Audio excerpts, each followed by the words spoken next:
യുവതീ പ്രവേശനത്തിലെ നിലപാട് സത്യവാങ്മൂലവുമായി ബന്ധപ്പെട്ട് നിൽക്കുന്ന ചോദ്യങ്ങൾക്കുള്ള മറുപടി ഇതൊന്നും ഇപ്പോൾ ചർച്ചാ വിഷയമാക്കേണ്ടതില്ല എന്നുള്ളൊരു നിലപാടിൽ ഇടത് സർക്കാരും ഒപ്പം CPM നേതാക്കളും സ്വീകരിച്ച് പോരുകയാണ്. നടപ്പാക്കുന്നത് വികസനമാണ് എന്ന് ആവർത്തിച്ചു പറയുമ്പോൾ മുൻപെടുത്ത നിലപാടുകളിൽ എന്തുകൊണ്ട് തിരുത്തലുണ്ടായിട്ടുണ്ടോ ഇല്ലയോ എന്ന കാര്യത്തിൽ എന്തുകൊണ്ട് മറുപടി ഉണ്ടാകുന്നില്ല എന്ന് പ്രതിപക്ഷവും BJPയും ചോദിക്കുകയും ചെയ്യുന്നു. അതിനിടയിൽ കൂടിയാണ് സ്വർണ്ണപ്പാളി വിവാദം മറുവശത്ത് ആളിക്കത്തുന്നത്. ഈ വിഷയത്തിൽ അടിയന്തര പ്രമേയത്തിൽ അവതരണാനുമതി ചോദിച്ചു. പ്രതിപക്ഷം അതിന് സർക്കാർ അനുവദിച്ചില്ല. അയ്യപ്പ സംഗമത്തിന്റെ ശോഭ കെടുത്താനുള്ള നീക്കമാണ് പ്രതിപക്ഷം നടത്തുന്നുള്ള ആരോപണമുണ്ടായി. പ്രതിപക്ഷം സഭയിൽ നിന്ന് ഇറങ്ങിപ്പോവുകയും ചെയ്തിരിക്കുന്നു. രഞ്ജിത്ത് രാമചന്ദ്രൻ ചേരുന്നു പമ്പയിൽ നിന്ന്. വീണ്ടും രഞ്ജിത്ത്, മണിക്കൂറുകൾ ആഗോള അയ്യപ്പ സംഗമത്തിലേക്ക് കടക്കാൻ ഒരുങ്ങുമ്പോൾ പലതരത്തിലുള്ള വിവാദങ്ങളുണ്ട്. അപ്പോഴും സർക്കാർ എടുക്കുന്ന ഒരു നിലപാട് ഇത് വികസനമാണ് ഇതിൽ പ്രധാന അജണ്ട എന്നുള്ളതാണ്. സമുദായ സംഘടനകളുടെ അടക്കം പിന്തുണ ഉറപ്പാക്കാൻ കഴിഞ്ഞിട്ടുണ്ട് എന്നുള്ളൊരു ആത്മവിശ്വാസം കൂടി ഒരു വശത്തുണ്ട്. സ്വർണ്ണപ്പാളി വിവാദം അടക്കം വരുമ്പോൾ ഇത് ഏതെങ്കിലും തരത്തിൽ ആഗോള അയ്യപ്പ സംഗമത്തിന് ശോഭ കെടുത്തുന്ന ഒരു സാഹചര്യമുണ്ടോ? എത്രത്തോളം ശക്തമായ ഒരുക്കങ്ങൾ മുന്നോട്ട് പോകുന്നു?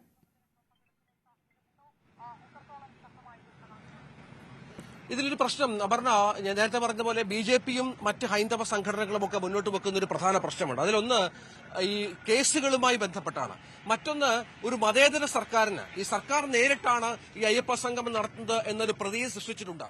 സ്വാഭാവികമായും ദേവസ്വം ബോർഡിനെ ഏൽപ്പിച്ച് സർക്കാർ മാറി നിൽക്കേണ്ട ഒരു കാര്യമാണ്. പക്ഷേ സർക്കാരിന്റെ ഭാഗമായ മന്ത്രിയായ VN വാസവനാണ് തമിഴ്നാട്ടിൽ പോയി സ്റ്റാലിനെ ക്ഷണിക്കുന്ന ഒരു പശ്ചാത്തലം ഒരുക്കിയത്.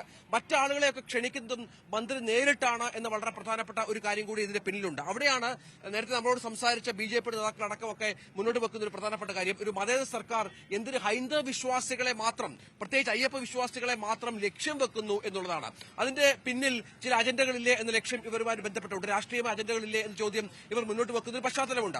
അത് സ്വാഭാവികമായി ഉയരുന്ന ഒരു സംശയമാണ്. എങ്കിൽ മറ്റ് വിശ്വാസികൾ, മറ്റ് മതസ്ഥരായ ആളുകൾക്കിടയിൽ നിരവധിയായ പ്രശ്നങ്ങളുണ്ടല്ലോ, വിശ്വാസപരമായ ഒരുപാട് സംശയങ്ങൾ അവർക്കുണ്ടല്ലോ സർക്കാരുമായി ബന്ധപ്പെട്ട്. അത് തീർക്കാനായി എന്തുകൊണ്ട് ആ വിശ്വാസികളുടെ സംഗമം കൂടി വിളിക്കുന്നില്ല എന്ന ചോദ്യം വളരെ പ്രധാനമായും ഉയരുന്ന ഒരു സാഹചര്യമുണ്ട്. ഒപ്പമാണ് ഈ ഇതുമായി ബന്ധപ്പെട്ട് നമ്മൾ നേരത്തെ പറഞ്ഞതുപോലെയുള്ള ഈ കേസുകൾ, ഈ അയ്യപ്പ അന്നത്തെ ശബരിമല പക്ഷവുമായി ബന്ധപ്പെട്ട കേസുകളിൽ പിൻവാങ്ങൽ ഉണ്ടാക്കുന്നില്ല. സുപ്രീം കോടതിയിൽ സത്യവാങ്മൂലത്തിൽ ഇപ്പോഴും ഒരു വ്യക്തത സർക്കാരിന്റെ ഭാഗത്തുനിന്നുണ്ടാകുന്നില്ല. അവിടെയാണ് തമിഴ്നാട്, കർണാടക, ആന്ധ്ര, തെലങ്കാന തുടങ്ങിയ സംസ്ഥാനങ്ങളിൽ നിന്നുള്ള പ്രതിനിധികളെ അടക്കം ക്ഷണിച്ചുകൊണ്ടുള്ള ഒരു ആഗോള അയ്യപ്പ സംഗമത്തിന് സർക്കാർ ഒരുങ്ങുന്നത് എന്നതാണ് പ്രധാനപ്പെട്ടത്. അവിടെ നിരവധി സംശയങ്ങൾ ഉയരുന്നു. നേരത്തെ തിരുവഞ്ചൂരൊക്കെ പറഞ്ഞതുപോലെ സത്യവാങ്മൂലത്തിൽ ഇപ്പോഴും സർക്കാരിന് അവ്യക്തതകളുണ്ട്. അത് കൃത്യമായി പറയുന്നില്ല. ഒരു വട്ടം കൈപൊള്ളിയ സർക്കാരാണ് ശബരിമലയിൽ എന്നുള്ളത് നമുക്ക് വളരെ വ്യക്തമായി അറിയാം. അത് വല്ലാത്തൊരു കൈപൊള്ളലായിരുന്നു. ഒരു ലോക്സഭാ ഇലക്ഷനിൽ പൂർണ്ണമായും CPM സ്ഥാനാർത്ഥികൾ, ഇടതുപക്ഷ സ്ഥാനാർത്ഥികൾ പരാജയപ്പെടുന്ന പശ്ചാത്തലം ഉണ്ടായിരുന്നു. അത് ഈ ശബരിമല സ്ത്രീ പ്രവേശവുമായി ബന്ധപ്പെട്ട വിവാദത്തിന് തൊട്ടു പിന്നാലെയായിരുന്നു. പക്ഷേ ഈ വിഷയം അന്ന് മുതൽ തന്നെ സജീവമാക്കി വിശ്വാസികൾക്കിടയിൽ നിർത്താൻ BJP അടക്കമുള്ള രാഷ്ട്രീയ പാർട്ടികൾ ശ്രമിച്ചുകൊണ്ടേയിരുന്നു. അതിനുള്ളൊരു മറുപടിയായി അയ്യപ്പ വിശ്വാസികളെ തങ്ങൾക്കൊപ്പം നിർത്താനുള്ള ശ്രമമായി കൂടി ഈ വിഷയത്തെ കാണുന്നുണ്ട്. സർക്കാർ അടക്കം ആ വിഷയത്തിൽ അങ്ങനെ കാണുന്നുണ്ട്. പക്ഷെ അതിന് ഒരു ഭംഗം വരുന്ന രീതിയിലാണ് അതിനുശേഷമുണ്ടായ പ്രതികരണങ്ങളും മറ്റും.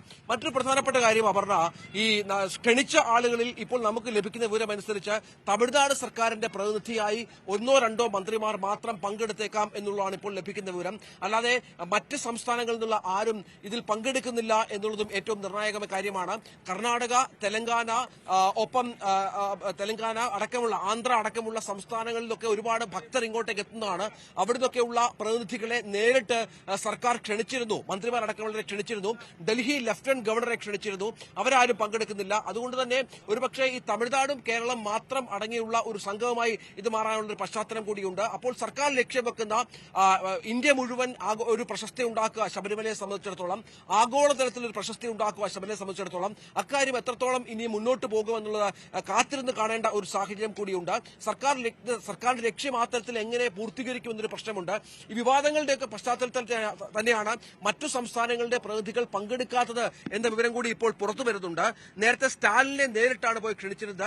സ്റ്റാലിൻ വരും എന്ന് മന്ത്രിയടക്കം നേരത്തെ പറഞ്ഞൊരു സാഹചര്യമൊക്കെ ഉണ്ടായിരുന്നു. പക്ഷേ ഇപ്പോൾ സ്റ്റാലിൻ പങ്കെടുക്കുന്നില്ല.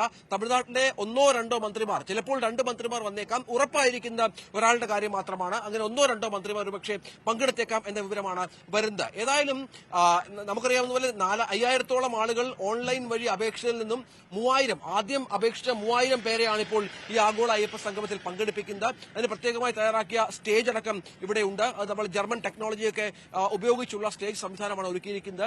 ഈ പ്രതിനിധികളെയൊക്കെ താമസിപ്പിച്ചിരിക്കുന്നത് പത്തനംതിട്ട പോലെയുള്ള സ്ഥലങ്ങളിലാണ്.